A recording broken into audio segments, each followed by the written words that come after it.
Meu nome é Diego, essa é a nossa quarta aula sobre o fígado de cães e gatos e hoje eu irei falar sobre a colangite em gatos. A colangite ela é uma doença que vai acometer ali as vias biliares e vesícula biliar de gatos. Ela pode também acometer o fígado, mas quando ela acomete o fígado, ela vai ser chamada de colangiohepatite. Ela é uma doença sem predisposição sexual, racial ou de faixa etária, pode acometer qualquer gato e vai ser dividida em colangite bacteriana, colangite linfocítica e colangite parasitária, que são as principais colangites que vão acometer os gatos. Então, o que ocorre na colangite bacteriana? A gente vai ter uma ascensão de bactérias intestinais para dentro das vias biliares. Essa é a hipótese que é mais aceita atualmente. Não se sabe ao certo ainda, mas acredita-se que é uma ascensão de bactérias para dentro das vias biliares. Então, no cão, a gente vai ter ali o ducto biliar e o ducto pancreático desembocando no intestino por vias diferentes. E no gato, o ducto biliar e o ducto pancreático se encontram antes de chegar ali no intestino.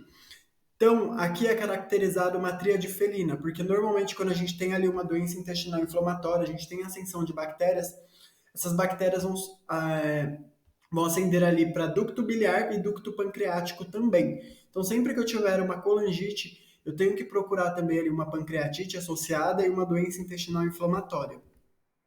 Então, as bactérias estão lá no intestino do gato, vai ocorrer uma ascensão dessas bactérias para ductos biliares, e quando essa inflamação, essa infecção, ela se estende além dos ductos biliares e acomete o parênquima hepático, a gente vai ter uma colangiohepatite, que é a inflamação ali de ducto biliar, vesícula biliar e parênquima hepático. Esses animais vão apresentar anorexia, disorexia e também hiporexia. Por quê? Porque vão ser animais que vão estar apáticos, prostrados e com dor, com sensibilidade à palpação abdominal, justamente por conta dessa inflamação. É um animal que pode apresentar febre. Normalmente, o animal que tem ali uma colangite bacteriana, ele também vai apresentar a febre. Vômito e uma icterícia leve, não é aquela icterícia que vai saltar os olhos. Normalmente, a gente tem que espremer o olho para conseguir ver essa icterícia, principalmente ali na cavidade oral desse paciente, mas é uma icterícia muito leve e, é claro, isso vai depender do tempo de evolução da doença.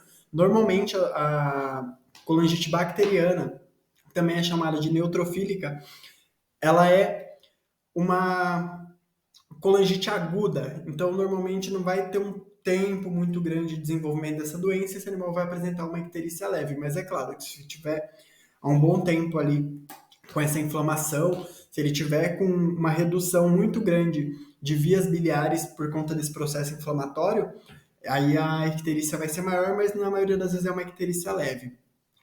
O leucograma, a gente espera um leucograma com leucocitose, neutrofilia, desvio à esquerda, mas alguns estudos mostram que a maioria desses pacientes apresentam uma linfopenia e, em menor quantidade, alguns apresentam leucopenia. Mas a gente espera, sim, uma neutrofilia com desvio à esquerda nesses pacientes. No bioquímico, a gente vai ter um aumento ali da GGT, diferente da lipidose hepática, que a gente viu que tinha um aumento maior de fosfatase alcalina, a gama-glutamil vai estar mais aumentada nesses pacientes. A gente também vai ter um aumento ali da LT e da ST, e normalmente a proporção de ALT e AST vai estar mais aumentada do que a GGT. Mas a gente tem um aumento de GGT ali e a FA pode estar normal ou levemente aumentada. Quando a gente vai dosar a bilirrubina, esse animal vai ter uma hiperbilirrubinemia, ele vai ter um aumento de bilirrubina na circulação. Ele também pode apresentar bilirrubinúria, que é a excreção dessa bilirrubina lá na urina desse paciente. Então é importante a gente pedir a análise da urina desse paciente, tá? A função hepática vai depender do tempo de desenvolvimento da doença, mas normalmente ele vai ter uma função hepática normal.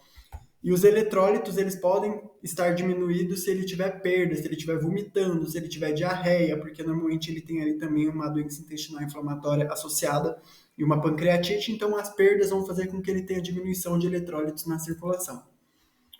No ultrassom, a gente consegue ver ali uma hepatomegalia, um aumento desse fígado desse paciente, mas lembrando que normalmente a gente vai ter alteração de vias biliares, de vesícula biliar, aspecto heterogêneo de parênquima hepático com ecogenicidade hepática reduzida. Isso se ele não tiver uma lipidose hepática envolvida também ali na doença. Por quê? Porque é um animal que vai estar anorexo, que não vai estar se alimentando, e ele pode desenvolver uma lipidose hepática. Lembrando que nem todos os gatos desenvolvem lipidose hepática, tá? A gente vai ter presença de colélitos em alguns casos. Os colélitos, acredita que eles sejam formados após um processo inflamatório. A gente tem a formação desses colélitos, então a gente pode ver colélitos também no ultrassom desse paciente. E ele é compatível com a colangite neutrofílica, mas também é compatível com uma colangite linfocítica, justamente por conta desse processo inflamatório. Ductos biliares espessados, e o ultrassom também vai ajudar a gente a ver alterações de outras estruturas, como uma pancreatite, uma doença intestinal inflamatória, que normalmente vão estar associadas nesse paciente com colangite. A gente fecha o diagnóstico como? A gente vai fazer cultura da bile desse paciente. Quando a gente faz lá uma citologia de bile, a gente consegue ver bactérias e neutrófilos lá nessa bile. Pode não ter, isso vai depender da quantidade de material que foi coletado, também do estágio da doença e também se você já instituiu alguma terapia, vai interferir aqui, mas a gente consegue, em alguns casos, ver a presença de bactérias e neutrófilos nessa bile, e a gente tem que mandar essa bile para a cultura e também fazer o antibiograma para a gente instituir uma terapia efetiva, tá? A biópsia, a gente também utiliza a biópsia para conseguir fechar o diagnóstico desse paciente, mas a biópsia, para falar a verdade, não é sempre que a gente solicita, principalmente se esse animal tiver diminuição de fatores de coagulação, a gente estabiliza esse paciente para depois conseguir fazer a biópsia. E aí, na biópsia, a gente consegue fazer a identificação do padrão celular, se a gente consegue ver se tem neutrófilos ali nessa amostra, consegue ver se tem bactéria. A gente vai ver esse processo inflamatório, se já está atingindo também a arquitetura de parênquima hepático, para conseguir falar se é realmente uma colangiohepatite ou se é só uma colangite. Então, a biópsia ela é importante, mas normalmente aqui na citologia de bile a gente consegue fechar um diagnóstico, mas é muito importante pedir tanto a citologia quanto a biópsia, se for possível. E como que a gente faz o tratamento? A gente mandou lá aquela bile para fazer a citologia, fez a cultura e antibiograma, e aí a gente entra com tratamento. A gente vai esperar chegar o antibiograma para entrar com tratamento com antibiótico para esse paciente? Não, por quê? Porque demora e a gente precisa entrar com tratamento rápido para não agravar ainda mais o quadro desse paciente. Então, suspeitei de uma colangite bacteriana, eu tenho subsídios para acreditar que é uma colangite bacteriana, eu vou entrar com uma amoxicilina com clavulanato, clindamicina ou a cefalexina para esse paciente associado ao metronidazol, tá? Chegou resultado da cultura antibiograma, se for possível a gente continua com o mesmo tratamento, se tiver que mudar a gente vai entrar com o antibiótico que foi instituído ali pelo antibiograma. Com o tratamento, a gente também faz o suporte de silimarina, S-adenosilmetionina, suporte enteral. A gente faz a alimentação desse paciente. É importante que esse animal não pare de comer, que a gente volte com a alimentação desse paciente. Se for necessário, dependendo do tempo que ele está sem alimentar, a gente faz a alimentação desse animal de forma gradual. A gente faz lá o cálculo de requerimento basal energético, que foi falado na lipidose hepática, e entra com alimentação para esse paciente. O animal não tem que ficar sem comer, por mais que ele tenha uma pancreatite, que antigamente acreditava que ele tinha que ficar sem comer durante 12 horas, 24 horas, hoje em dia não acredita mais nisso. Hoje em dia isso caiu por terra e gato não pode ficar sem comer, principalmente na internação. Então a gente entra com alimentação para esse paciente para preservar a velocidade intestinal e também para evitar ali uma lipidose hepática secundária. A gente pode entrar com vitaminas do complexo B, fluidoterapia e, se for necessário, fazer reposição de eletrólitos e sempre procurar uma pancreatite, uma doença intestinal inflamatória que normalmente está associada, está acontecendo junto ali com a colangite. A gente sempre tem que procurar a pancreatite e a doença intestinal inflamatória e fazer o tratamento delas, se elas estiverem presentes. A colangite linfocítica, ela é uma colangite crônica, é uma colangite que vai estar ocorrendo ali há dias, há meses nesse paciente, tá? Vai ser uma inflamação também das vias biliares, só que aqui na colangite linfocítica não tem a predominância de bactéria. A gente vai ter uma doença imunomediada. Acredita-se que seja uma doença imunomediada, onde os linfócitos estão atacando ali as vias biliares desse paciente, desse animal.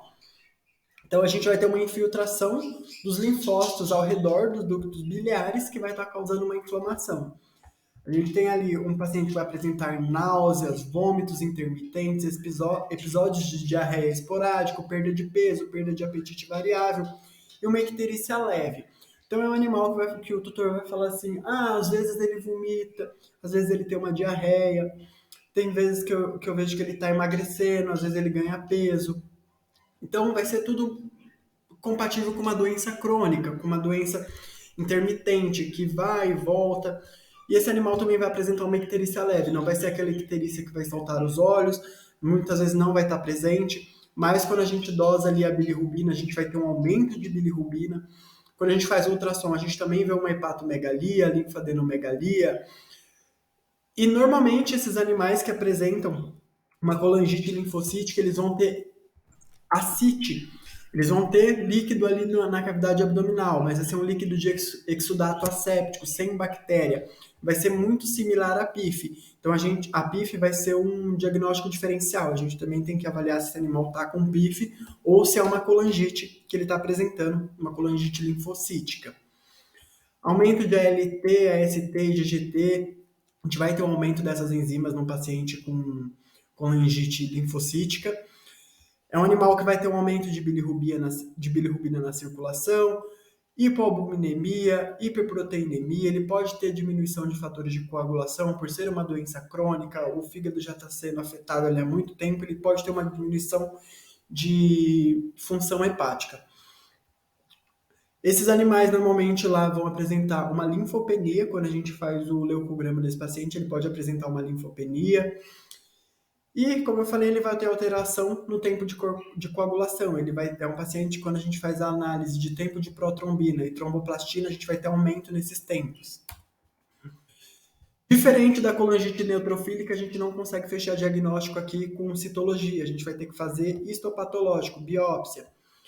Na biópsia, a gente vê um padrão inflamatório não supurativo em áreas portais e periportais. Lembrando que para fazer biópsia, a gente tem que estabilizar esse paciente, porque na maioria das vezes ele vai ter diminuição de tempo de coagulação, de fatores de coagulação, e é um animal que a gente tem que ficar mais atento para que a gente não cause uma hemorragia nesse paciente que a gente não consiga conter, tá?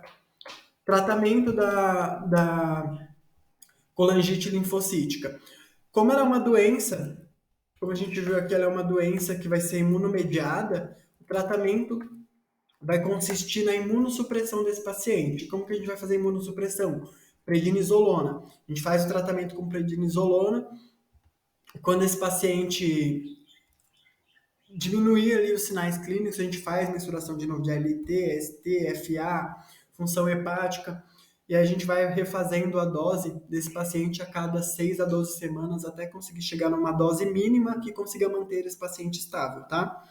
A gente pode entrar com a amoxicilina também, porque a amoxicilina vai ser utilizada como um suporte, porque a gente vai estar imunossuprimindo esse animal, ele pode desenvolver outras doenças, ele pode desenvolver ali uma colangite bacteriana secundária justamente por conta dessa imunossupressão. E o porquê que é importante a biópsia aqui? Porque se eu tenho um paciente que está com uma colangite neutrofílica, com uma colangite bacteriana, e eu entro com a prednisolona, eu vou imunossuprimir esse paciente, eu vou agravar ainda mais o quadro dele. Então, eu só vou entrar com a prednisolona se eu tiver certeza que essa colangite é uma colangite crônica, uma colangite neutrofílica imunomediada.